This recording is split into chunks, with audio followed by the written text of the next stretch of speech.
Before we continue, I want to acknowledge that we are all gathered on the unceded ancestral territory of the Abenaki people. It is within Bishop's University's responsibility as an academic institution to disseminate knowledge about Indigenous peoples, especially the Abenaki for us, and the institution's history with them. Consistent with our university's commitment to equity, diversity, and inclusion, Bishops is working towards building stronger relationships with Indigenous communities across Canada, but especially the Abenaki, in a variety of ways as we all aim to come to terms with and heal from our colonial past and move forward in truth and reconciliation. While often difficult, this process is crucial for our collective futures in Canada. Seeing that this is a virtual event, I invite you all to take a moment to reflect on the territories on which you find yourselves at this moment.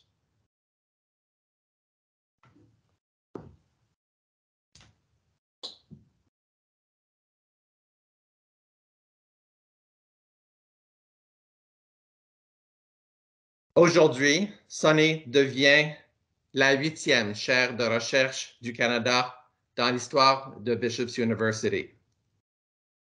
She joins our most recently appointed research chair, Dr. John Runn, accompanied by Dr. Jason Rao, Dr. Heather Lawford, who are our current Canada research chairs, Dr. Matthew Peros, Dr. Lauren Nelson, Dr. Christian Burko are still with us at Bishop's, and Dr. Fuchsia Sirois has moved on to the United Kingdom, where she continues to do research in psychological health and well-being. We also look forward to announcing in the coming months, or within the next year at least, a new Canada Research Chair. Please stay tuned. Canada Research Chairs are important for an institution like Bishop's. They signal our deep commitment to academic excellence and the pursuit of knowledge, one of our missions at the university. Like our current Canada Research Chairs, Sunny's research position is a Tier 2 Canada Research Chair, a position reserved for excellent emerging world-class researchers who've demonstrated particular research creativity and excellence and have demonstrated the potential to increase and achieve even more international recognition in their fields in the next 5 to 10 years. Canada Research Chairs are chosen because they have the potential to attract, develop, and retain excellent trainees, students, and future researchers. And many of Sunny's research team is here with us today. Of course, Sunny is proposing an innovative and interesting and impactful research program, and we're going to hear more about it in a very practical and applied way. Canada Research Chairs also embody the kind of university we are: outstanding researchers, leaders in our field, and they choose Bishops because they both love to teach, to interact with students, and help our students develop the greatest potential possible. Non seulement sont-ils ou elles des chercheurs renommés dont les travaux font progresser les connaissances dans leurs domaines respectifs, mais ils et elles sont également des enseignants qui transmettent leur savoir à nos étudiants qui en bénéficient grandement. Alors, comme j'ai dit, loin d'être une conférence de presse typique, durant l'activité aujourd'hui, la professeure Lau nous démontrera la portée de sa recherche. Avant cette activité, nous allons inviter quelques personnes importantes à venir nous adresser la parole. Et nous allons commencer par l'honorable Marie-Claude Bibeau. Ensuite, Madame Geneviève Hébert prendra la parole. S'il vous plaît, notez que les questions, incluant celles de nos partenaires des médias, seront posées après la présentation, durant une période de questions. You might be wondering, and I said a little bit about this at the beginning, why we have chosen this atypical format for our announcement. I'll want to re-emphasize that knowledge mobilization in research is a key strategic goal in Bishop's strategic research plan. We aim to ensure that our researchers' work reaches a variety of end users in a variety of accessible ways, and that's the intention of the workshop today. Dr. Lau's research program integrates the base concepts of knowledge mobilization into her program by working directly with students, parents, teachers, and children of all kinds. We hope that today's presentation will illustrate the impact and potential of her research work, and will also give you all some practical tools and strategies in engaging students effectively in learning to read and to love to read more. Alors, sans plus tarder, I'm going to share a video with you. Sadly, Madame Bibeau was not able to be with us live today, but she did take the time to record a short video to celebrate and to congratulate Sunny Lau. So please stand by. I'm going to share my screen and a short video.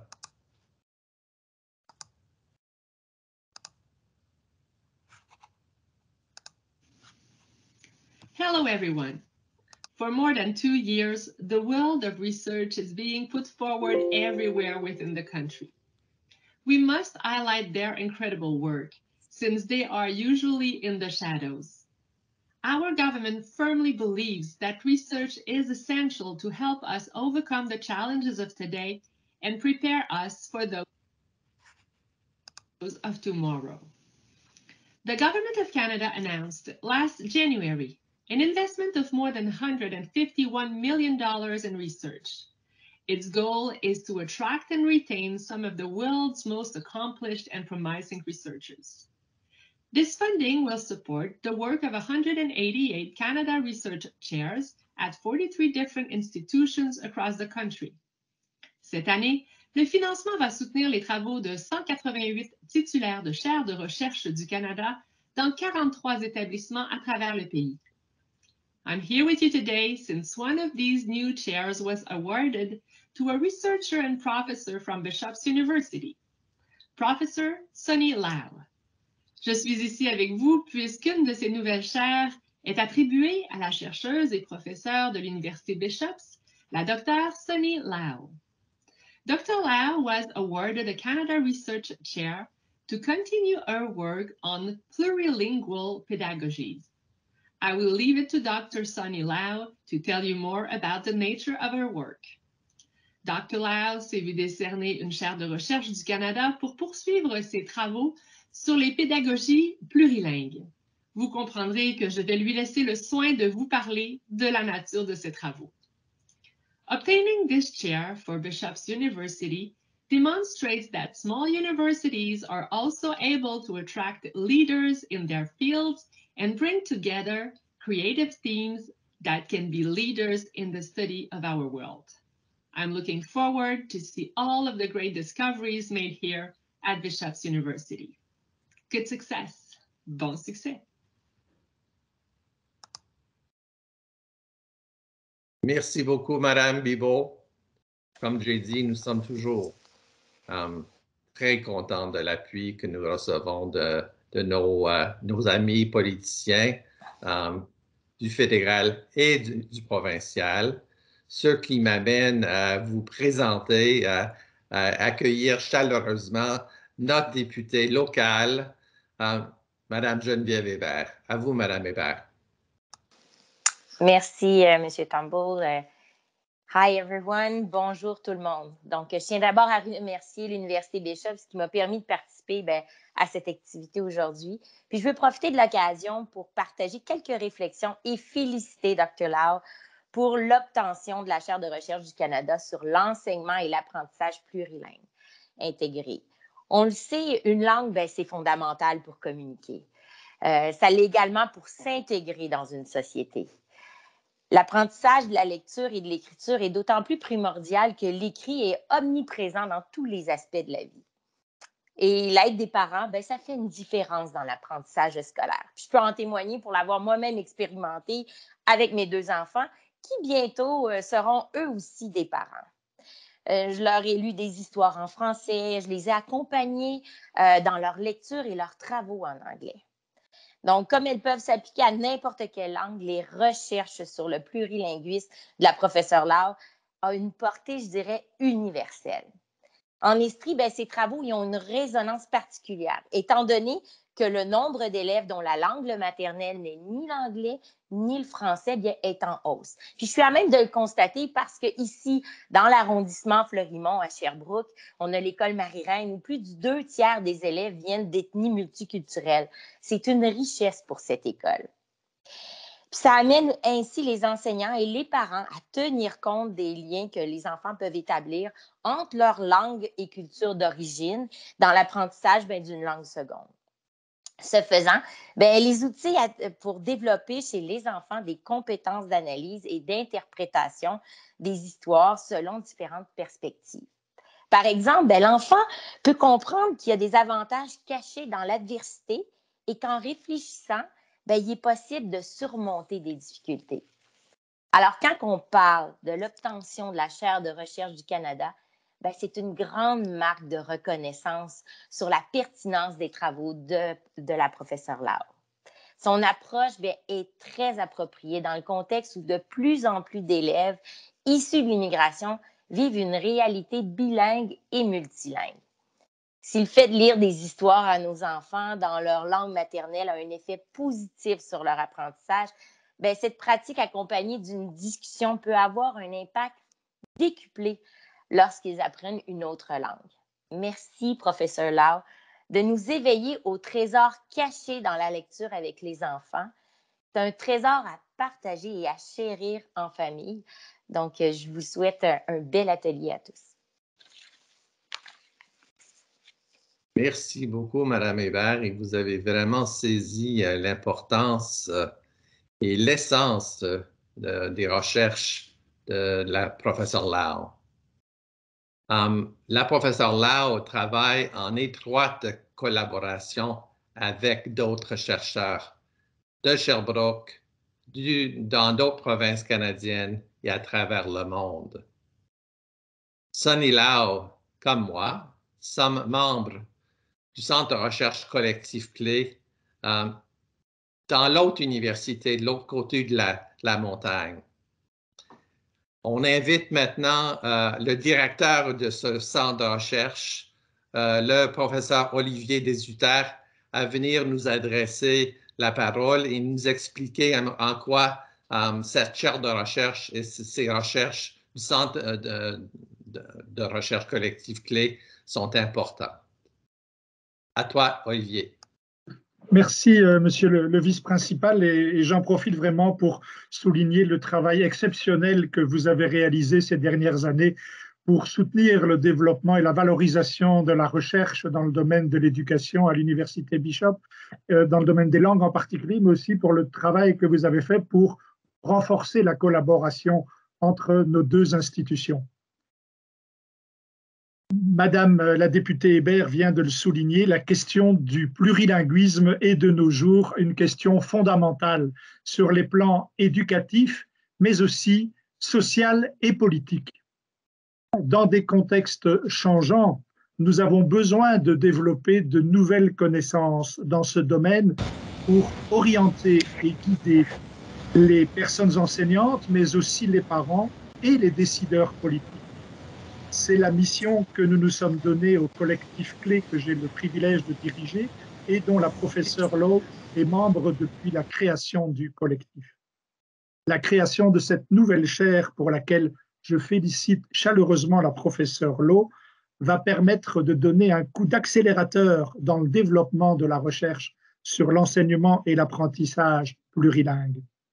Il s'agit également d'une formidable opportunité de renforcer la collaboration scientifique entre les équipes de nos deux universités et de continuer à développer une programmation d'activités originales riches, comme en témoigne l'atelier qui vous est offert ce matin et pour lequel je remercie également ma collègue, la professeure Brisson, qui co-animera cet atelier avec la professeure Sunny Lau. Alors cet atelier s'inscrit bien dans la diversité des actions qui sont menées à destination de différents publics, à la fois les enseignants des milieux scolaires, les parents, les décideurs politiques.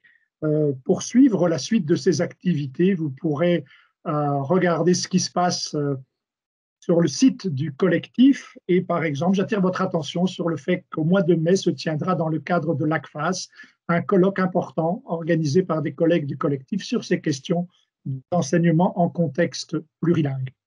Merci et félicitations à Sunny. Merci Olivier. Et merci à l'Université de Sherbrooke de son appui et de son encouragement pour les activités de toutes sortes, académiques, recherche à l'Université UBishop. C'est des partenaires très, très importants pour nous. So, who is Sunny Lau? You see her in this in the screen up above. I'm going to tell you a bit about Sunny et Geneviève, et ensuite je passe la parole à nos deux conférencières invitées. So, as we indicated, Sunny Lau is a professor in the School of Education at Bishop's University. As you probably have guessed, she specializes in second and additional language education with a real focus on plurilingual education. And you're going to find out more about what that actually means as she and Geneviève enact it in their workshop. She works with pre-service, that's beginning English as a second language teachers. And she also works with graduate students who are especially interested in language and literacy. She was recipient of the 2012 International Society for Language Studies Founders Emergent Scholars Award. Her recent projects examine teachers' use of translanguaging and plurilingual pedagogies. I'm going to say that again, translanguaging and plurilingual pedagogies, and she'll tell us what that means as we get into the workshop. And they use these pedagogies to mobilize students' repertoires for reading, for becoming critical consumers of what they're reading and what they're hearing, and to move beyond academic monolingualism.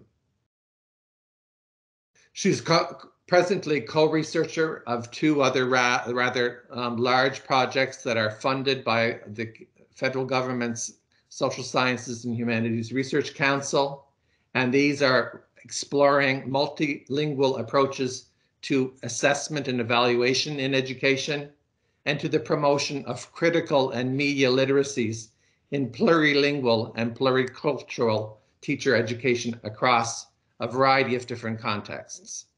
So there are a lot of big words there, and they'll become clearer and clearer as Sunny and Geneviève unfold their workshop. Alors, qui est Geneviève? Geneviève Brisson est professeure adjointe au département de pédagogie de la faculté d'éducation à l'Université de Sherbrooke.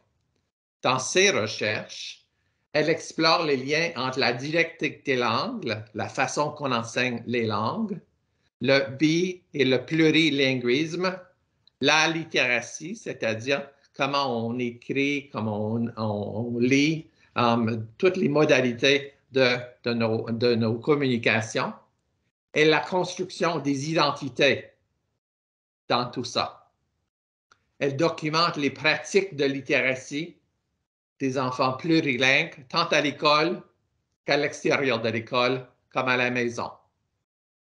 Elle s'intéresse aussi à la littérature jeunesse canadienne ainsi qu'à son utilisation en classe pour l'enseignement des langues, de la lecture et de l'écriture. Geneviève and Sunny, I pass the baton to you. Thank you, everyone, for being here for the press conference. Please don't go far because I know you're in for a treat. A special shout out to my students from GSC 585 who are all here. I see them all on my screen who are participating in this workshop today as part of our class. Sunny and Geneviève, merci à tout le monde. Thank you, Miles. Bonjour à tous, merci de vous joindre à nous aujourd'hui. Un grand merci à la ministre Bilbao, Madame Hébert, et le professeur Olivier de Sutter pour votre soutien et vos remarques très encourageantes. Dans le cadre de ma chaire de recherche, j'ai mon objectif de poursuivre mes recherches et mes collaborations avec des autres chercheurs pour favoriser l'éducation plurilingue et pluriculturelle, ainsi que les littératies critiques entre les langues et aussi entre les différents contextes d'apprentissage. Je suis très reconnaissante à l'Université UBishop pour son soutien à mon programme de recherche et aussi au Collectif CLÉ qui permet aux chercheurs et aux enseignants de travailler ensemble pour favoriser l'apprentissage des langues. Today's workshop for parents is also one of the results of our collaborations, and we expect that we have more to come in the future. And I'm so grateful that Geneviève Brisson is here, who graciously agreed to co-organize this workshop with us. Geneviève. Bonjour à tous, alors, excusez-moi, Geneviève Brisson. Je pense que Miles a déjà bien présenté mes recherches, alors on va commencer tout de suite avec la présentation. Je laisse Sunny mettre le PowerPoint et Sunny, I'll let you go first. Alors, cet atelier s'appelle « Aider votre enfant à apprendre à penser, une approche plurilingue de la lecture et de l'apprentissage en profondeur ». Et on ne va pas tout faire en français et en anglais, mais n'hésitez pas dans les périodes de questions, si vous avez des questions en français et en anglais, on va essayer de faire le tout de façon bilingue. Sunny, you're on. Alexandra, would you like to talk a bit about the comments and question Q&A? Yeah. Bonjour, good morning. Je m'appelle Alexandra et mon rôle sera de garder un œil sur la boîte de messages. So I'll be facilitating the chat box this morning. As mentioned, comme mentionné, nous aurons une période de questions à la fin de l'atelier, mais aussi une courte session durant l'atelier. So please feel free to post your question in the chat and we'll answer them during our period questions. Nous aimerions aussi vous demander de, s'il vous plaît, garder votre micro sous silence pour ne pas déranger nos présentatrices. Please, if possible, keep your mic on silence during the presentation to avoid disturbing our presenters. At the end, during the questions, we can, of course, ask your question with your own voice. À la fin, vous pourrez bien sûr poser vos questions de vive voix si vous le souhaitez. Encore une fois, merci beaucoup de votre participation et bon atelier. Thank you, Alexandra. Okay. So the reason why we put together this workshop is we know that as parents ourselves, we like to support our children's second language learning at home, but oftentimes we might think, okay, we don't know where to start. And we might also feel that our skills in the second language may not be sufficient to support our children's learning. But learning a language is not just about learning the vocabulary or grammar, because language plays a very important role in our cognitive development. It mediates our thinking. That means language and thoughts are closely interconnected. So we can write a grammatically correct essay or sentence, but our ideas can be very superficial or not logical. Moving up the grades, we often see children struggling in their academic learning, and oftentimes it's because they are not being engaged with higher order thinking. For example, posing questions. When you ask them to ask questions, then they will say, what question do I need to ask?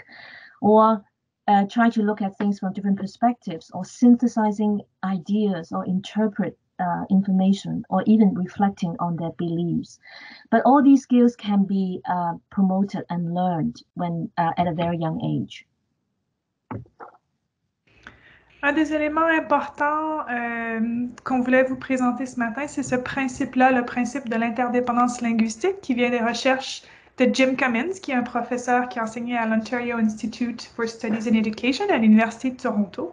Puis l'interdépendance linguistique, c'est tout simplement le fait qu'il existe des compétences générales en écriture, en lecture, qui peuvent être mises en œuvre, quelle que soit la langue qui est utilisée. Donc, si par exemple, votre enfant développe des compétences en français, ces compétences peuvent être utilisées dans une autre langue. Ça peut être utilisé en anglais ou dans d'autres langues que vous parlez à la maison, qu'il entend ou que votre enfant entend dans la communauté.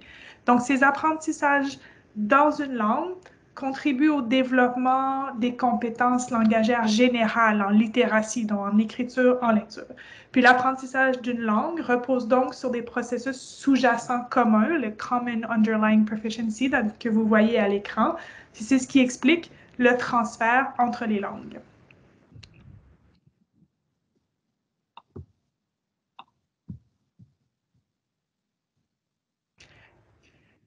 Excusez-moi. Oui, donc, excusez-moi. L'interdépendance linguistique et le plurilinguisme vont vraiment de pair dans cette présentation. Donc, on définit le plurilinguisme comme un répertoire communicatif qui est interconnecté et intégré. Donc, l'arbre que vous voyez sur la diapositive représente bien ça. Donc, on voit des branches qui sont séparées, puis on voit souvent les langues comme étant séparées. Le français, c'est une branche, l'anglais, c'est une branche, le chinois, c'est une autre branche, mais en fait, quand votre enfant parle, toutes les langues sont connectées entre elles. Puis c'est le fait de pouvoir mettre tout ça ensemble, c'est ce répertoire-là, le fait de mettre toutes les langues ensemble qui fait qu'on voit l'arbre. Une branche seule, ce n'est pas le répertoire. Le répertoire, le plurilingue, c'est l'ensemble de ces ressources-là. Donc, il est vraiment important de mentionner aussi que le répertoire est formé de compétences qui sont incomplètes, qui sont inégales, puis qui sont en développement. Donc, le plurilinguisme, ça ne veut pas dire qu'on maîtrise parfaitement le français, l'anglais, l'espagnol, l'italien. Ça veut dire qu'on a des compétences en développement qui sont inégales, où on peut être plus avancé dans une langue, moins avancé dans une autre langue.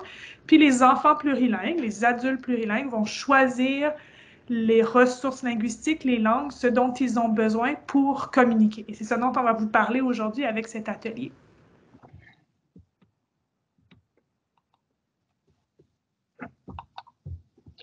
So this is the objectives. These are the objectives for the workshop for today. We really want to try something different. We want to break the language barrier and to use stories to promote critical literacy and thinking across languages. So we hope that we can give you some tools to read at home, turn reading into full-bodied,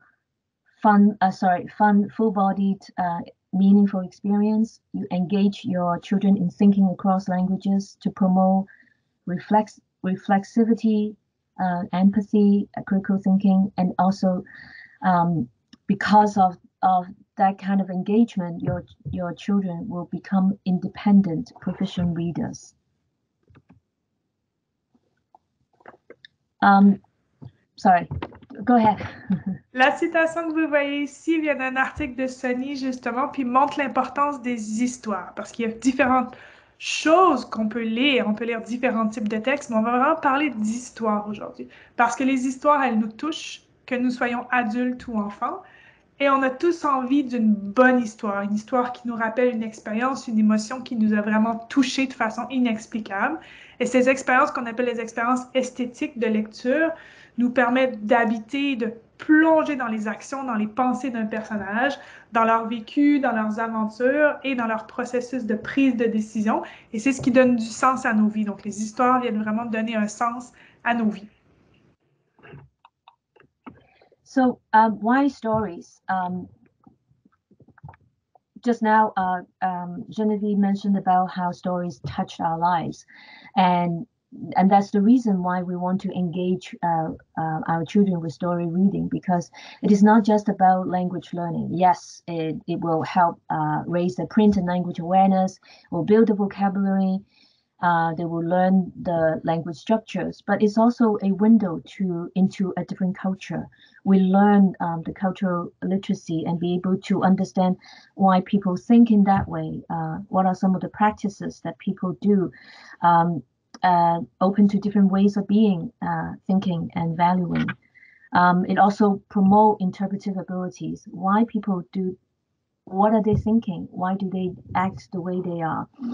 And last but not least, it promotes critical literacy. We help them to think about critically social issues at a very young age. Where do they stand? How they can understand and then weigh different perspectives. Help them to also then understand themselves and to be able to develop compassion and empathy. So this, the whole notion of other-centeredness, and begin to think about the others. So these are the metaphors that we borrow from scholars to talk about, stories. Stories can be a mirror to us. That means it helps to see, reflect our identities and experience. And it's also a window because it offers us a window into the world of the others and a place where the readers can meet with people that they may not be able to meet in their near surrounding. Hopefully, then they can reach out to other cultures. So it is like a door that they can step outside of the comfort zone and be able to interact with people who are different from them. So without further ado, we'll start. We hope that we can try to read a few stories with you today. I know that the stories are very simple for children, but I believe that a lot of parents also enjoy stories also. So the first one is Know David by David Shannon. I'm going to share a YouTube video. So I'm going to change my screen, so be patient with me. Here. Oh, no, sorry. I have the PDF for this one. Okay, so I'm going to read the story first. Know David by David Shannon. David's mom always said, "No, David." "No, David." "No, David. No. No, no, no. Come back here, David. David, be quiet. Don't play with your food. That's enough, David. Go to your room. Settle down. Stop that this instant. Put your toys away.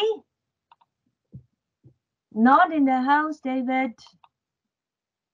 I said no, David.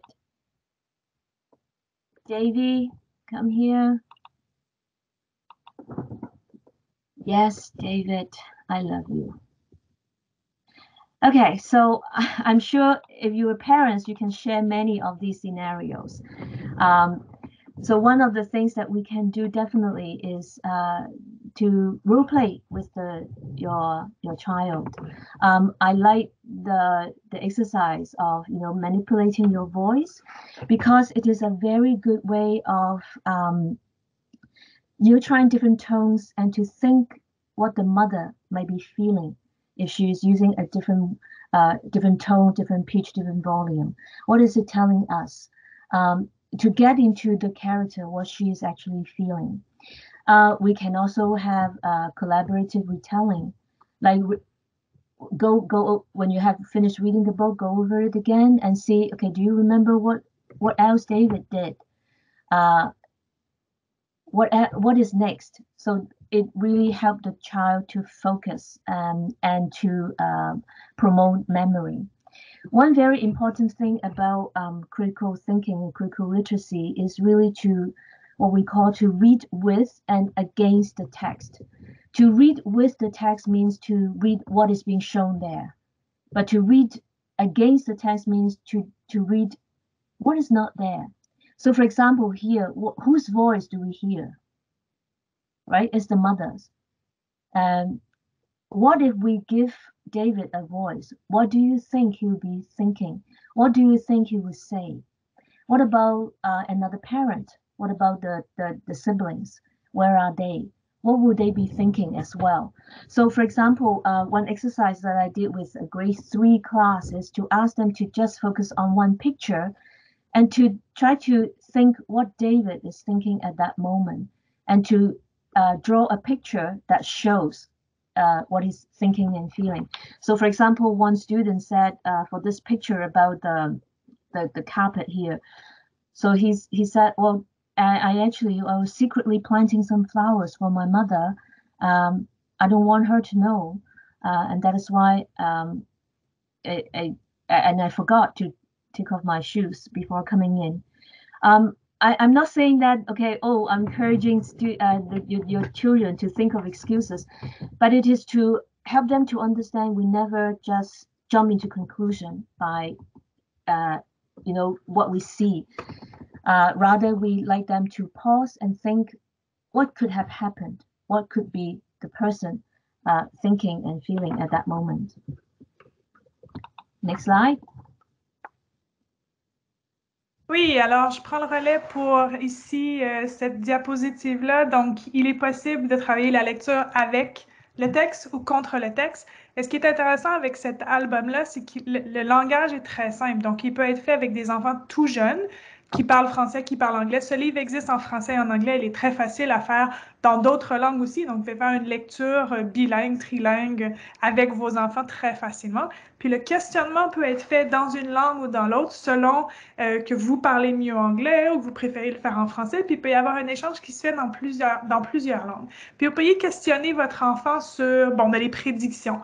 Qu'est-ce que vous pensez qui va arriver après l'image où le petit garçon court tout nu dans la rue? Donc, les enfants vous parlez de leurs prédictions. Alors, on leur fait penser d'abord qu'est-ce qui va se passer après. Qu'est-ce qui pourrait mal tourner? Il y a plein de choses qui pourraient mal tourner dans ce texte-là.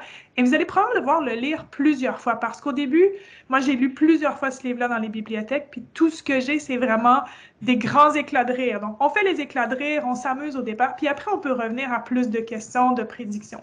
Que pense la mère? Comme Sunny vous disait, qu'est-ce que la mère pense? Qu'est-ce que David pense? Qu'est-ce que David pourrait faire différemment? Donc, quand sa maman lui dit non, pas dans la maison, David, qu'est-ce qu'il pourrait faire différemment?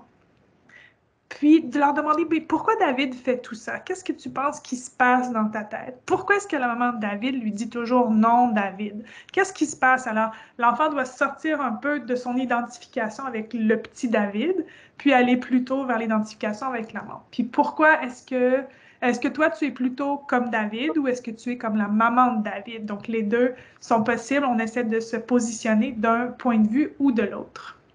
Puis vous pouvez aussi aller plus loin pour développer la pensée, la créativité de votre enfant et prolonger l'histoire. Donc, pas seulement avec des questions, mais comme Sunny vous disait, faire créer une page à votre enfant. Bon, avec ça, c'est l'avant-dernière page. David vient ici, puis la page suivante, c'est le câlin. Mais avant de montrer le câlin, vous pouvez aussi leur demander qu'est-ce que tu penses qui va se passer ou même créer un tout nouveau livre qui s'appellerait Oui, David. Alors, où votre enfant créerait en français ou en anglais ou dans une autre langue un livre qui s'appellerait Oui, David ou bien dans la langue de votre choix. As what Geneviève has said, I think it's very important to know that, as we said, promoting critical thinking, it doesn't have to be in one language. So you can read a storybook in English and discuss in French, or you can ask your child to read it, and then you will lead the discussion in whatever home language that you like. The second story we plan to read with you is called Fortunately. And I have a video here. Again, I need to change my screen, and please let me know if you can, the sound is okay. No, sorry, no, I'm reading it, sorry.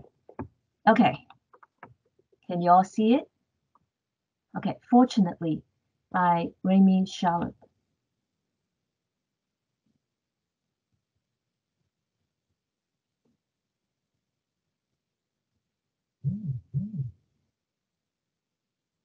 Fortunately, one day Ned got a letter that said, "Please come to a surprise party." But unfortunately, the party was in Florida, and he was in New York. Fortunately, a friend loaned him an airplane.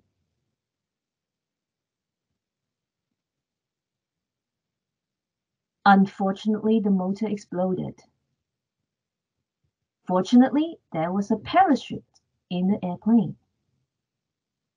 Unfortunately, there was a hole in the parachute. Fortunately, there was a haystack on the ground. Unfortunately, there was a pitchfork in the haystack. Yikes. Fortunately, he missed the pitchfork. Unfortunately, he missed the haystack. I'm going to stop here. I leave some suspense at the end. And yes, please borrow or buy this book. We really love this story because of the the alternation. You can easily make links to real life situations. So it's apart from the story. So when you can always stop and ask, what do you think happened next? So expand their thinking, promote their ability to make prediction. But at the same time, when you make links to your real life, something that happened to your kids that is unfortunate, is an accident or mishap, I think the book invites them to think what could be different. And I think that point of view is so important, especially with our children these days, when they struggle with difficulties, different kinds of life difficulties. And that notion of always try to look for the silver lining, always try to find the blessings in disguise is very important. And it's going to be very useful throughout our lives. We put a speech bubble here to remind ourselves. A lot of times when we invite our kids to think, to predict, or to share their own experience, sometimes they may, at the beginning, they may think, no, I don't have anything to say, or I don't know what happened. But when we engage them in this kind of practice a bit more, that will come. It will come more. It will come faster and easier. And so that is the idea of building their fluency in thinking. And one thing that will help is always that you as the parent can model it first. So for example, you can say, well, for me, I think what happened next would be, what do you think? So invite your kids to join you. And I think this is also important that you feel that, okay, there's no correct answer, because we are just trying to think and guess what will happen next. Et puis, ce qui est intéressant aussi, si je peux juste ajouter, c'est que cette idée-là, que ça se fait dans une langue ou dans l'autre, et le fait de développer la pensée critique, le fait d'être rapide et de penser à fortunately, unfortunately dans une langue, va aussi aider dans l'autre langue, et l'enfant va aussi le développer dans, je dis l'autre langue, mais les autres langues selon ce que vous parlez à la maison. Okay, so do we want to have a question break? I saw that there is one participant commented. Fortunately, he's just dreaming. Alors, il y avait aussi un commentaire, Sunny, someone wanted you to go back to read No David. They thought it was the best part, so you should read No David again. That's one of the comments we got. So, good reading of No David. Mais s'il y a d'autres questions, est-ce qu'il y avait d'autres questions, Alexandra, dans le chat, ou c'était plutôt des commentaires? C'est plutôt des commentaires, mais peut-être qu'on peut continuer ou bien on attend une minute pour voir si quelqu'un a une question. Est-ce qu'il y a une question? Je pense qu'on devrait juste prendre une mini minute s'il y a une question ou quelqu'un veut prendre le micro.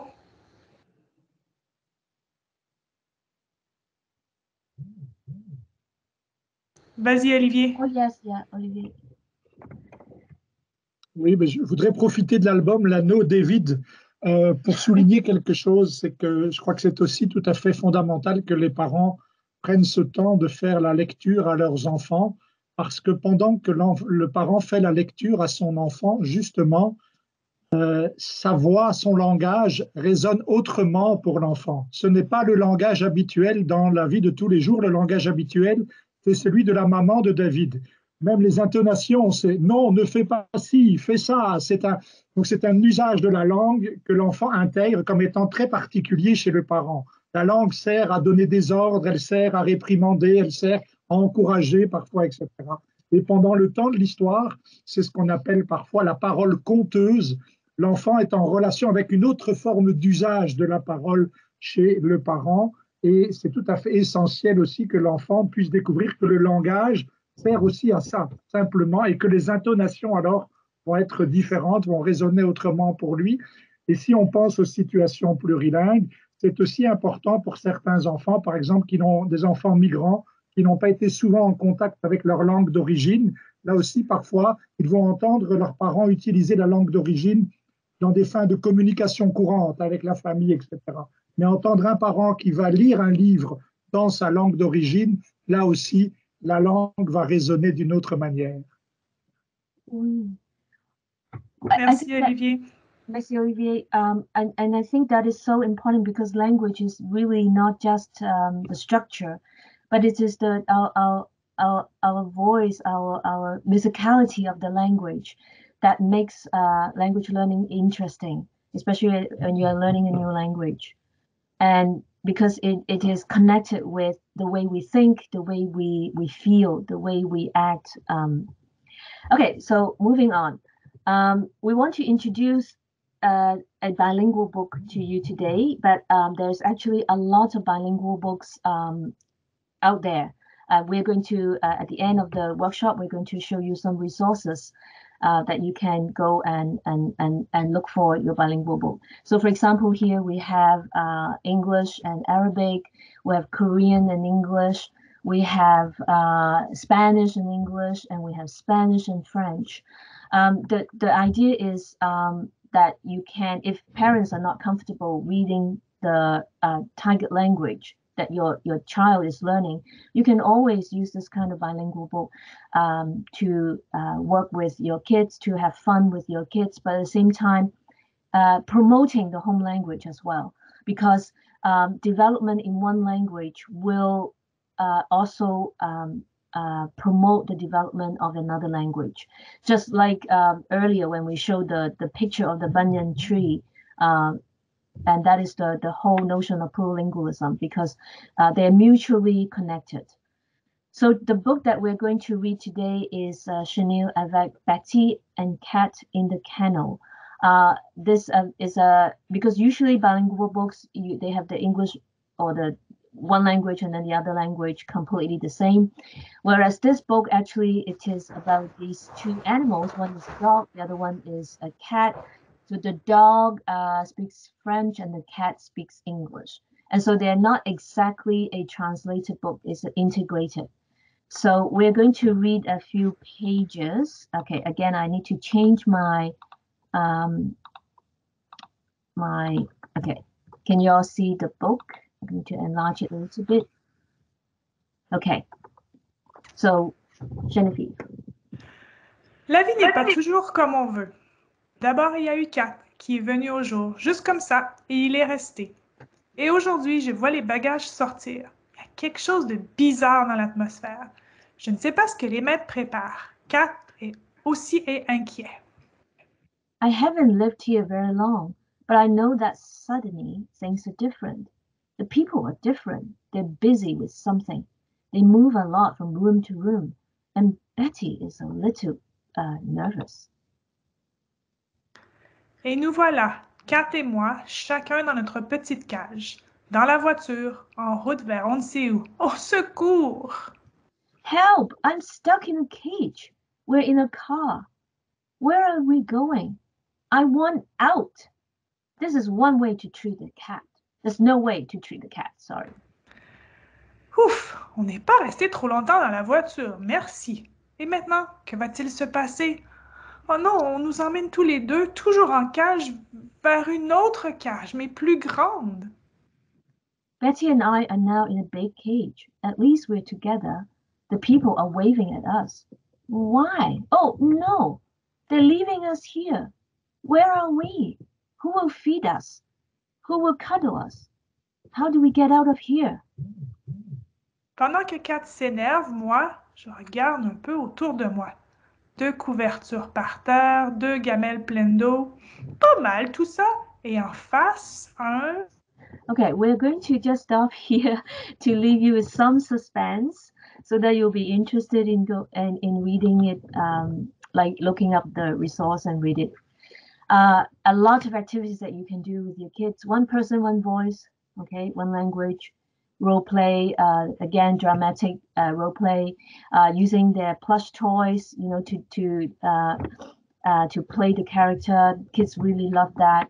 Prediction. What do you think Kat and Betty would say or act? Oh, sorry, I have to use this. Okay, can you all see it? Yeah.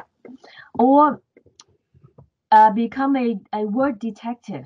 You know, identify some interesting words or phrases that is unique in one language, like cuddles in English, câlin in French, or same in both languages, like cool, cage, possible, super, super, okay. Or in similar in both languages, avancé, grand, maîtresse, chauffeur. You can also play with animal sounds, okay, wolf, wolf, or different, because different languages may have different animal sounds also, so you can also play with those. Et ce qui est intéressant aussi avec ce livre-là, avec Au Chenille, avec Betty et Kat in the Kennel, c'est que vous pouvez poser plusieurs questions pendant la lecture ou à la fin de la lecture dans cette histoire bilingue. Puis, aller chercher plutôt comment l'enfant s'identifie, qu'est-ce qu'il pense, aller demander comment est-ce que lui se sent dans un nouvel environnement. Est-ce que tu te sens plutôt comme Kat ou comme Betty? En lisant le livre, vous allez voir que Betty se dit « Oh, c'est pas si mal », puis Kat est vraiment « Non, j'aime pas cet nouvel endroit ». Donc, parler à propos des émotions, comment on soit dans un nouvel endroit, dans une situation inhabituelle. Si tu étais Kat, est-ce que tu t'enfuirais du chenil? Si tu étais Betty, est-ce que toi, tu resterais dans le chenil? Puis comment est-ce que tu décrirais la relation entre Kat et Betty? Parce qu'ils parlent l'un de l'autre. Vous avez entendu, Betty disait, ben, Kat vient juste d'arriver, moi, ça fait plus longtemps que je suis là. Donc, il y a cette relation-là. Est-ce qu'ils s'aiment? Est-ce qu'ils s'aiment pas? Donc, on peut aller chercher les émotions, puis permettre à l'enfant de faire des liens avec sa propre vie, son expérience, puis se comparer avec les personnages. By the way, actually, Betty and Kat reminds us of, you know, the relationship of siblings a lot. So it would be very good to read with your kids. Et ces livres-là aussi, Sunny, ils existent en français-anglais, mais ils existent aussi français-espagnol et anglais-espagnol et néerlandais aussi. Donc, il y a plusieurs combinaisons de langues que vous pouvez trouver. Thank you, Geneviève. Okay, the next book that we would like to read with you is Dog Breath, The Horrible Trouble with Holly Tosses. I have a video here. Okay.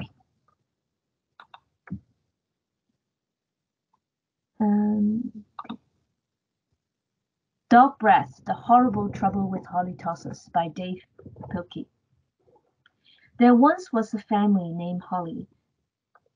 There once was a dog named Holly who lived with the Tosses family. Holly Tosses was a very good dog, but she had a big problem. Holly Tosses had horrible breath. Whenever Holly Tosses opened her mouth, horrible things happened. When the children took Holly Tosses for a walk, everyone else walked on the other side of the street. Even skunks avoided Holly Tosses.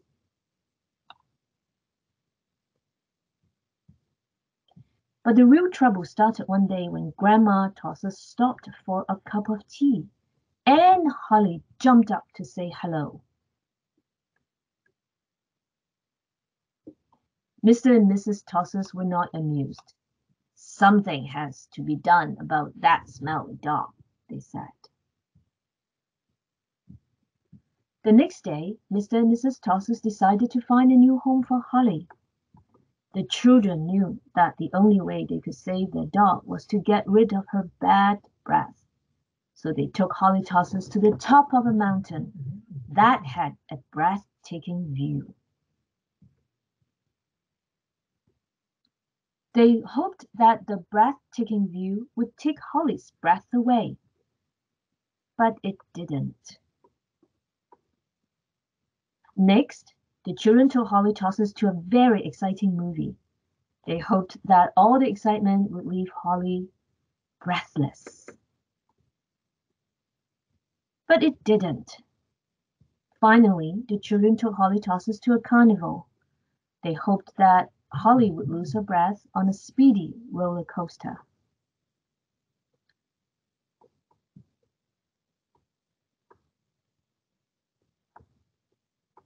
But that idea stunk too. The plans to change Holly's bad breath had failed. Now only a miracle could save Holly Tosses. Sadly, the three friends said goodnight, unaware that a miracle was just on the horizon. Later that night, when everyone was sound asleep, two sneaky burglars crept into the Tosses' house. The two burglars were tiptoeing through the dark, quiet rooms when suddenly they came upon Holly Tosses. "Yikes!" whispered one burglar. "It's a dog. It's a big, mean, scary dog." "Oh, don't be silly," whispered the other burglar. "That's only a cute little fussy puppy." The two burglars giggled at the sight of such a friendly little dog. "That dog couldn't hurt a fly," whispered one burglar. "Come here, Poochie," whispered the other. So Holly Tosses came over and gave the burglars a nice kiss. Blah, blah, blah, blah. The next morning, the Tosses family awoke to find two burglars passed out cold on the living room floor. It was a miracle. The Tosses family got a big reward in turning in the crooks, and soon Holly Tosses was the most famous crime-fighting dog in the country. In the end, Mr. and Mrs. Tosses changed their minds about finding a new home for Holly. They decided to keep their wonderful watchdog after all. Because life without Holly Tosses just wouldn't make any sense. Okay, I'm going to stop here. Okay, let's go back. Okay, so you can see it's a very, very funny book. We can teach a lot of idiomatic phrases related to breath, breathtaking, breathless, use of breath. Of course, they have different meanings, right? So the kids didn't know that. But one very important thing that I think that the book is inviting us to think is human rights, the responsibilities of pet owners. If your dog has stinky breath, what would you do? The first solution that Mr. and Mrs. Tosses came up with is to find a new home for your dog. Do you agree with that? What do you think about that? Why do you think that they changed their mind at the end about sending the dog away? And you can see it is still very, very, I call it human-centered. What benefit that we can get from the dog rather than, taking care of the dog, really being very aware of what the dog is going through, why it has bad breath. So these could be some of the questions that you can discuss with your kids and to talk about responsibilities when you have a pet. And you remember one of the page at the end, they were there's a news report on the dog, how he saves the family.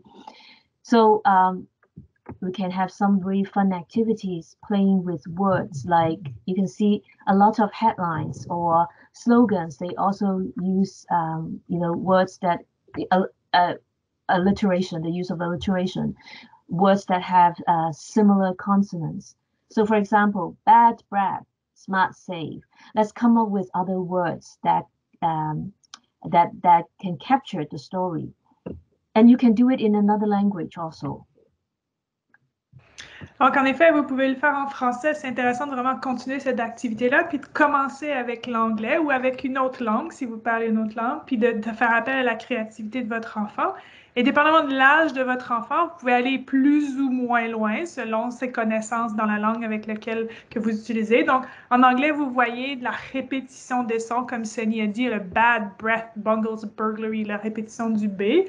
Vous pouvez identifier les sons avec votre enfant, puis essayer de créer d'autres titres en anglais, mais essayez de le faire aussi en français, donc en faisant une tempête d'idées ici avec chien. Quel autre mot on peut utiliser pour chien? Donc, il y a chien, canin, clébard, il y en a sûrement d'autres. Haleine, qu'est-ce qu'on peut utiliser? Haleine, souffle, respiration. Les bandits, donc aller chercher différents mots. Puis après ça, essayez de combiner les mots pour faire quelque chose, soit avec la répétition du son, si votre enfant est un peu plus avancé. Avec les tout petits, ça peut être simplement de trouver quelque chose qui est très drôle, donc de combiner haleine, filou, répugnant, clébard, puis essayer de faire différentes phrases. Donc là, on en a écrit quelques-unes. Un chien à haleine fétide fait fuir les filous. Donc, il y a un peu de répétition du F. Puis essayer de combiner, de créer des titres. Puis même faire des titres qui seraient intéressants, qui seraient bilingues, qui seraient plurilingues, où il y aurait plusieurs langues dans le titre aussi, pour faire cette répétition-là de ça, ou pour que ça soit drôle. Parce que comme les enfants comprennent plusieurs langues, eux, ils vont trouver ces titres-là plurilingues très drôles aussi, avec la combinaison des mots qui viennent des langues qu'ils connaissent. The last book that we plan to read with you is a really good book, and I don't want to say too much about it because we have to read it and you will understand. Because personally, I connected with the book a lot. Okay, so I have to, sorry, go back out. Okay. What do you do with an idea? Written by Kobe Yamada, illustrated by May Besson. Is it going? Yes. What do you do with an idea? One day I had an idea. Where did it come from? Why is it here? I wondered. What do you do with an idea?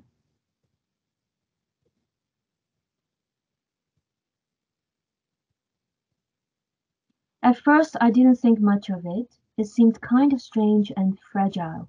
I didn't know what to do with it, so I just walked away from it.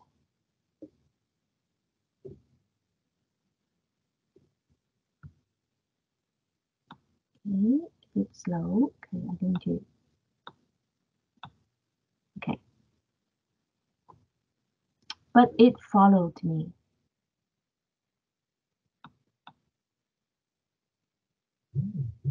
I worried what others would think. What would people say about my idea? I kept it to myself. I hid it away and didn't talk about it. I tried to act like everything was the same as it was before my idea showed up.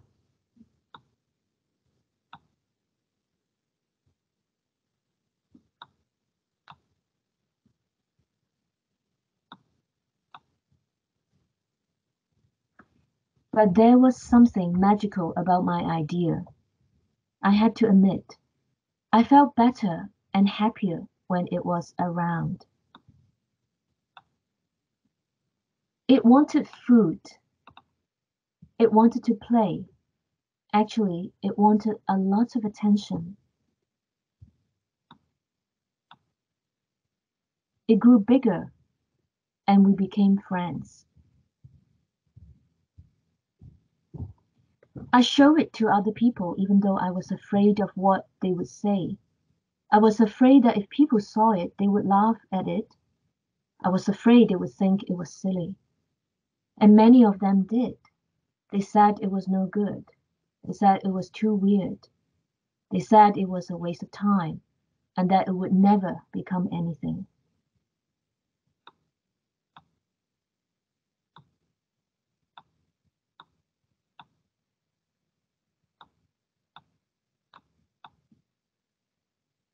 And at first, I believed them.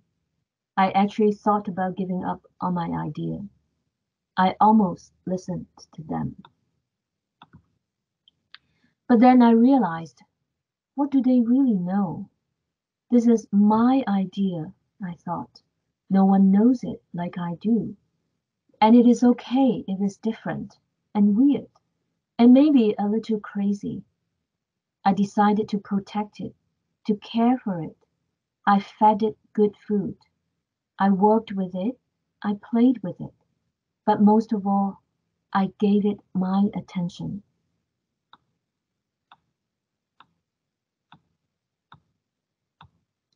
My idea grew and grew, and so did my love for it. I built it a new house, one with an open roof, where it could look up at the stars, a place where it could be safe to dream. I liked being with my idea. It made me feel more alive, like I could do anything. It encouraged me to think big, and then to think bigger. It shared its secrets with me. It showed me how to walk on my hands, because it said it is good to have the ability to see things differently.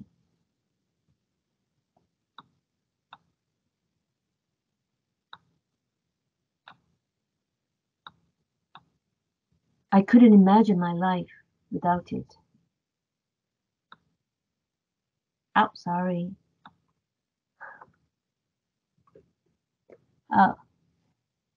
With the idea, the amazing happened. My idea changed right before my eyes. It spread its wings, took flight, and burst into the sky.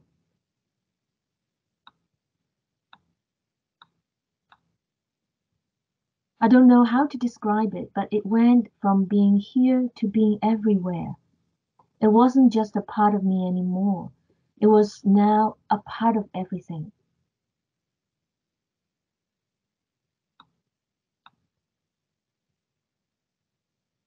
And then I realized, what do you do with an idea? You change the world.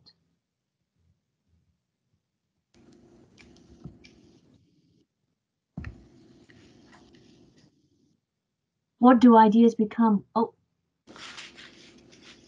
go back to this page. What? Oh, okay. I'm going to pause here. What do ideas become? Big things, brave things, smart things, silly things, good things. Things like stories, artwork, journeys, inventions, communities, products, and cures. Everything you see around you was once an idea. So what will become of your idea? Now it's up to you. Okay, so I don't know if you love this story or what. I think as we're planning this workshop, there have been moments when we thought, okay, maybe bilingual is not really a good idea. What should we do? What should we go ahead and do it? We really don't know what parents want, what parents need, apart from we being parents, and we know a lot of times language use at home is really not that fixed. It's always very hybrid and very dynamic. And so as we're preparing this book actually really encouraged me to just go ahead and try it. We don't know. So I'm sure when you read this book, when you listen to this book, you will see there's so many things that you can talk with your kids. We can always revisit even as they grow up, because I learned so much even as an adult. Geneviève, do you want to add anything? Non, ça va. Je dis que la prochaine diapositive, c'est Q&A, mais je ne sais pas si there's been question in the chat about where to find the book. So maybe we could do the resource quickly in 5 minutes and then do the question and keep the rest of the time for the question. So you can go on with this and we'll do the resource and then we can take the questions. We have listed other stories here that we didn't have time to read. But there are websites here, for example, the Quebec Reading Connection. It is actually handpicked by teachers and educators. You can go to the, we actually prepared a, can I ask Alexandra to upload the PDF file for the resources on the chat box so that people can download it? Yes. So this is the Quebec Reading Connection for ESL and also English as a first language. I really like this website, International Literacy Association. They have choice reading lists. It's actually, it's not just one list. It's the teachers. They have each year they have a list of books to recommend to teachers and parents, but they also have a list by students. So the students also get to choose their most favorite books for the year. Lee and Low books, multicultural books, the Canadian Book Center, number 3, 4, and 5, they're all multicultural literature. And the next slide, I think Geneviève, yeah. Oui, donc je voyais tout à l'heure dans la conversation par rapport aux livres anglais, coréen ou français coréen. Mantra Lingua, c'est une maison d'édition, puis ils ont beaucoup de livres. Souvent, ils reprennent des livres qui ont été publiés ailleurs, puis ils les traduisent. Donc, il y a une version français-anglais, anglais-espagnol. Donc, il y a plusieurs versions. Alors, c'est un bon site pour aller. C'est international, donc c'est pas canadien, mais c'est un bon endroit pour aller chercher des livres.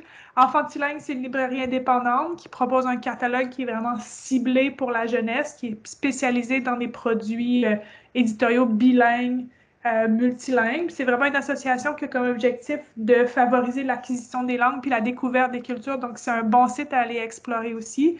Puis la fondation ICDL, donc International Children's Digital Library, a vraiment comme but de construire une collection de livres qui représente des livres historiques, mais aussi des livres contemporains de partout dans le monde. Donc, c'est pas, les livres ne sont pas nécessairement bilingues ou plurilingues, mais vont représenter différentes cultures en différentes langues. Donc, ça vaut la peine d'aller vraiment explorer les sites pour trouver soit des titres.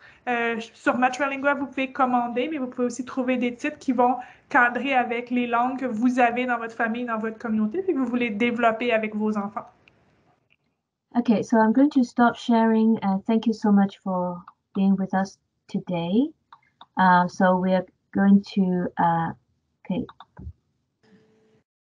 Geneviève, it seems that we need to be de l'Université de Sherbrooke pour avoir accès à partager un document. D'accord, je vais essayer de le partager, ça sera pas long. Okay. On peut commencer avec les questions. Je ne sais pas si Alexandra, il y avait des questions qu'on n'a pas répondues dans la conversation ou si les gens veulent prendre le micro puis poser la question en français, en anglais. Il y a peut-être d'autres langues aussi. Sunny might know other languages. So, alors, on peut faire un échange en différentes langues et je vais essayer de vous envoyer le document maintenant. I saw that Olivier has shared a link to what do you do with an idea, and there's a link for the French version of the book. Thank you.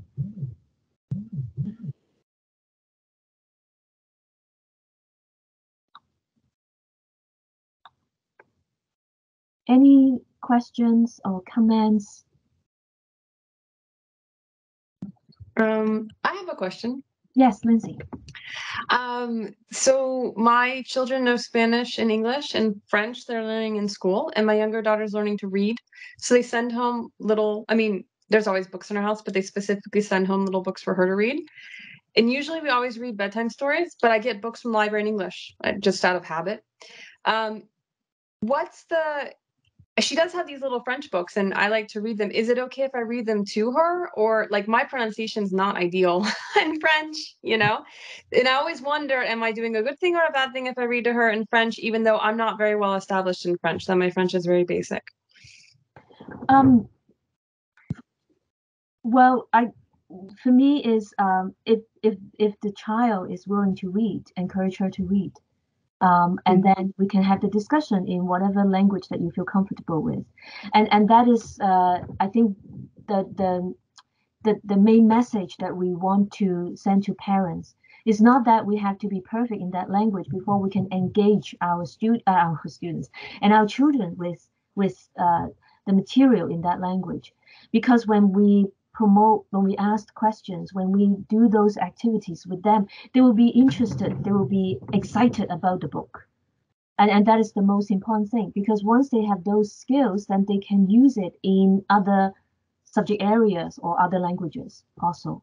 So in fact, you see, we use a lot of YouTube videos. I think because of COVID, they actually allow educators to use this as a medium to read to the students. So there's a lot of resources available on YouTube.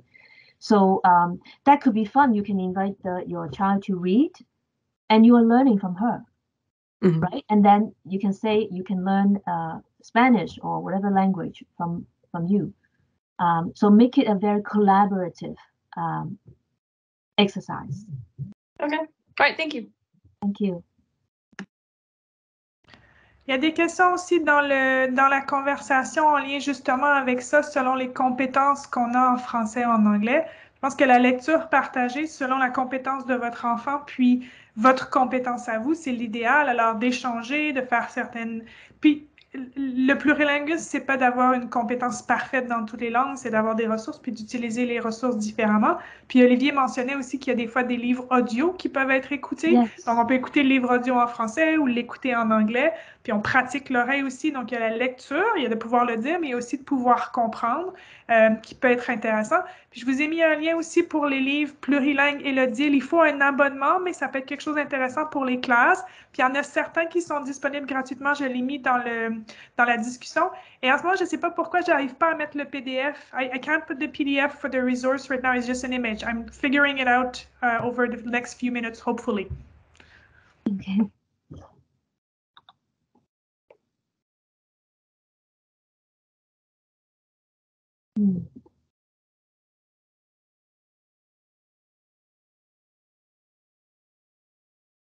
Oh, Alexandra figured it out before me. Merci, Alexandra. I hope it works. If anyone wants to click on it to tell me if they can download it, that would be very nice. Thank you.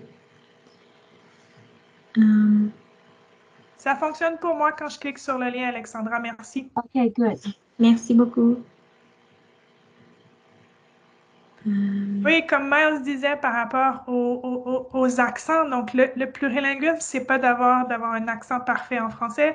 Mon accent n'est pas parfait en anglais, mon accent est différent. Puis il y a des accents régionaux au Québec d'un endroit à l'autre, au Canada aussi. Donc, c'est vraiment de participer puis de laisser l'enfant et pour vous utiliser les langues que vous avez, les compétences que vous avez, puis vous développez vos compétences avec votre enfant en même temps aussi, puis ces compétences-là se transfèrent d'une langue à l'autre. Je pense que j'ai vu Miles lever la main, peut-être que ça a disparu, puis après, Bachar. Yeah, you said it all. You said everything I wanted to say. Parfait. Bachar? Merci. Votre recherche est très intéressante et j'espère que ça va bien aller pour vous. Ma question est plutôt de relier l'affectif et l'essentiel dans cette histoire de plurilinguisme. Moi, je préfère, mais je m'intéresse à comment l'affectif fonctionne et le sensuel, le haptique et tous les sens. Est-ce que vous allez incorporer ces mécanismes-là dans vos recherches?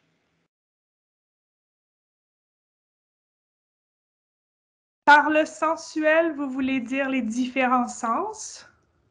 Juste pour être sûr que je comprends bien votre question.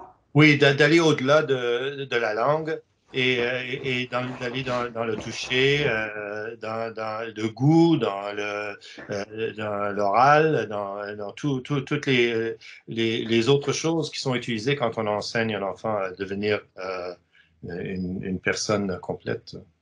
De mon côté, moi, j'ai travaillé sur la multimodalité, donc expression à travers les illustrations, à travers la voix. Donc, quand Sunny parlait de faire une lecture, je pense que j'utilise pas les sens, donc le toucher, le goût, non, mais cette idée-là d'aller chercher l'oralité, donc la lecture à voix haute, d'aller chercher les intonations, puis de quels sont les différents modes. Alors, moi, j'utilise plutôt le terme mode et modalité pour faire du sens. Donc, on va regarder les illustrations, on va utiliser la langue, on va utiliser l'oral, on va utiliser l'écrit. Mais non, je ne suis pas allée du côté, et ça serait intéressant de voir justement comment les autres sens peuvent être impliqués aussi, peuvent être pas impliqués, mais inclus dans cette lecture-là. Puis tout le côté affectif, je pense que Sunny le développe aussi. Donc, comment le fait de pouvoir utiliser la langue de la maison, la langue de la communauté, la langue des grands-parents, ça rend les relations, ça permet d'établir des relations, des liens. Alors, je ne réponds pas exactement à votre question. Je comprends que vous avez des intérêts de recherche un peu différents, mais cette idée-là de relation qui est créée à travers la lecture d'histoire, puis revenir à l'idée dont on parlait au début avec le miroir, la fenêtre, la porte, où les histoires nous permettent de créer des relations aussi avec d'autres cultures, de voir d'autres cultures. Donc, je contourne un peu votre question, je n'y réponds pas directement, mais je peux laisser Sunny aussi peut-être ajouter son grain de sel. No, I agree. It's a very good answer. That's not the point. I was just trying to bring in the affect into the discussion. And you know, when you touch a piece of paper and you turn the page, there is something to it compared to when you're looking at something on video or when you're listening to it in a radio, and it has a different effect on your Bildung and how you develop yourself. So this is what I'm talking about. Sorry, Sunny, I interrupted you. No problem. Definitely. right now, I mean, if you don't have the book in your hand, that there are so many other ways that you can access it and try to engage your children in different ways. And definitely, we totally agree that affective aspect is so important. That's why we want it to be not just reading it and then we close the book and go to bed, but it is trying different things, like saying it in a different way, or play with the toys, using the toys to become characters, or later on you can even role play. And I have done this with my son. Okay, growing up, I've done a lot of these things with my son as well, and they love that kind of role play because it's really full-bodied. But the full-body meaning making enables them to really get into the person and to think a bit more deeply about what he's thinking and feeling. And that is not just for fun, but it's also really for more meaningful learning. And I just want to go back and add that point about accent. Again, I think plurilingualism, one of the big belief is no one is perfect. No one has a complete mastery of a language. And that is a myth, right? So even, well, Cantonese is my first language. I never have a full mastery of it. I can never say that.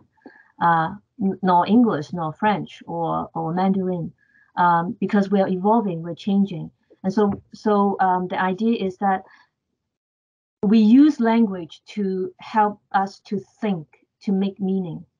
And that's what we're trying to promote here.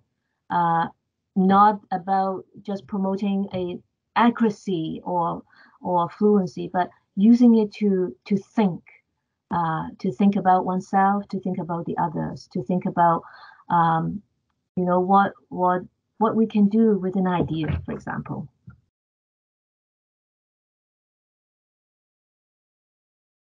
Il y a plusieurs commentaires intéressants dans la conversation. Je ne sais pas si vous suivez aussi, j'essaie de suivre sur le côté. Donc, Miles suggère de façon très intéressante d'essayer de recréer l'odeur dans Dog's Breath. Alors, Miles, if you do it, I'd love to see that. That would be really interesting to see how you recreate the smell dans Dog's Breath. Alors, ça pourrait être intéressant. Puis, il y a différents trucs. Alors, jetez un coup d'œil dans la conversation. Je vous ai mis un livre aussi qui s'appelle « Même les monstres se font couper les cheveux ». Et avec les enfants en immersion française, j'ai déjà fait un salon de coiffure pour les monstres où là, on parlait français, anglais, il y avait des monstres qui parlaient des langues différentes, puis on coupait les cheveux de nos monstres. Donc, on a fait, alors, il peut y avoir plusieurs choses à faire avec le plurilinguisme, puis ce dont Bachar parlait, aller chercher les autres sens, puis ouvrir sur comment on crée du sens à partir de pas seulement l'écrit, mais d'autres éléments aussi. I saw that people are sharing resources on the chat box. Wonderful. Thank you so much. Noemi Fortin, you said that you share a link with us, bilingual books, learning new languages, like what language is the Abenaki book? Okay, Abenaki, oui, exactement. Il y a de plus en plus de livres, justement, qui sont avec différentes langues autochtones, selon les régions d'où vous êtes. Donc, ça, c'est un bon point de départ aussi pour intégrer les langues autochtones aussi dans ce qui viennent de votre communauté, puis qui sont dans les écoles aussi où vos enfants peuvent aller. We do have time for one more question at least. I'm trying to see if we missed something in the chat, but I think we're doing great so far. David, thank you for the link. Et Olivier mentionnait que la présentation PowerPoint pourrait aussi être sur le site du Collectif CLÉ. Sunny, if you're okay with that, we could do that. So, si vous retournez au site du Collectif CLÉ, pas aujourd'hui, mais en début de semaine, on pourra mettre la présentation PowerPoint. N'oubliez pas de télécharger. Alexandra a mis le lien. So, you have the link for the PDF for the resources as well. Et puis, si vous voulez nous contacter aussi, Sunny at Bishop, and I'm at Sherbrooke, alors vous pouvez nous écrire sans problème. Miles? One, I want to echo some thanks that we're seeing in the chat to Sunny and to Geneviève pour cette présentation fantastique. Very, very, very interesting. I learned a lot and it was fun. Secondly, The students in GSC 585 teaching second language methods are all here, but their forum posts for this week are to send you some additional questions. So I'll share them with you Yes, as we discuss your ideas in a debrief today, but also on our forum. A reminder that the GSC 585 folks will see you on the team at 12 o'clock. We have a break for lunch, etc. So thank you again. Merci encore. Super. Thank you so much for being with us Merci. today. Thank you.